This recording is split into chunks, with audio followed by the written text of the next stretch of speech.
क्या हुआ जब अमरनाथ यात्रा के दौरान एक साधु पर से पूरी ट्रेन चली गई। लेकिन इस घटना के पीछे जो चमत्कार छुपा हुआ था उसे देखकर सभी के रोंगटे खड़े हो गए।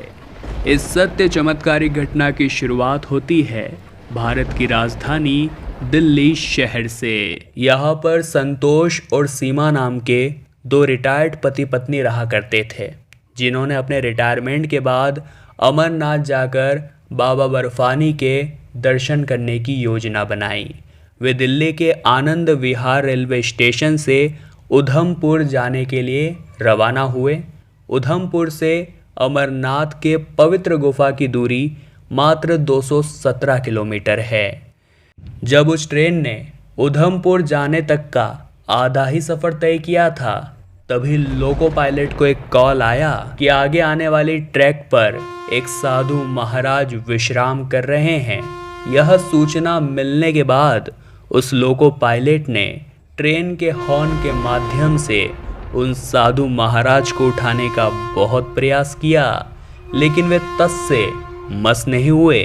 चूँकि वो लोको पायलट एक के पीछे 1000 यात्रियों की जान खतरे में नहीं डाल सकता था। ऐसे में उसने पूरी ट्रेन उन साधु महाराज के ऊपर से ही गुजार दी और मन ही मन ये सोचने लगा कि आज तो मेरे द्वारा एक बहुत बड़ा पाप हो गया।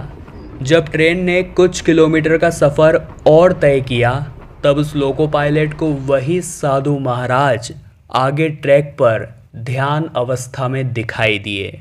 यह नज़ारा देखकर वो बहुत ज़्यादा हैरान हो गया। उसने सोचा कि इन साधु महाराज के ऊपर से तो पूरी ट्रेन निकल गई थी, लेकिन ये फिर भी जिंदा कैसे हैं। तभी उस लोको पायलट को ये एहसास हुआ कि ज़रूर ये साधु महाराज कोई दिव्य आत्मा है और उन्होंने इस बार उस ट्रेन को उनके सामने ही रोक दिया।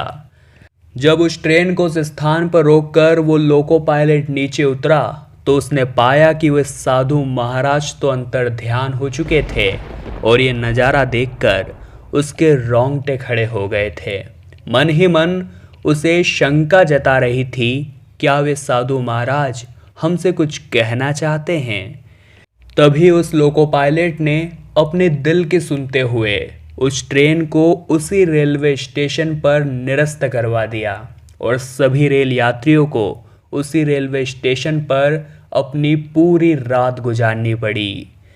और जब अगले दिन संतोष और सीमा सुबह उठे, तो उन्हें एक ऐसी सूचना प्राप्त हुई जिसे सुनकर उनके रोंगटे खड़े हो गए। उन्हें पता चला कि पिछली रात्रि को अमरनाथ में बादल फटने की वजह से बाढ़ का आलम छाया है और यात्रा के दौरान 50 से भी कई ज़्यादा लोगों की जान चली गई है। ये बात जब सभी रेल यात्रियों को व उन लोको पायलट को पता चली, तब उन्हें इस बात का एहसास हुआ कि बार बार ट्रेन के आगे आकर वे साधु महाराज ट्रेन को रोकने का प्रयास क्यों कर रहे थे, और अगर वे इस ट्रेन को नहीं रोकते तो शायद हम सभी उस खतरनाक बाढ़ का शिकार हो चुके होते।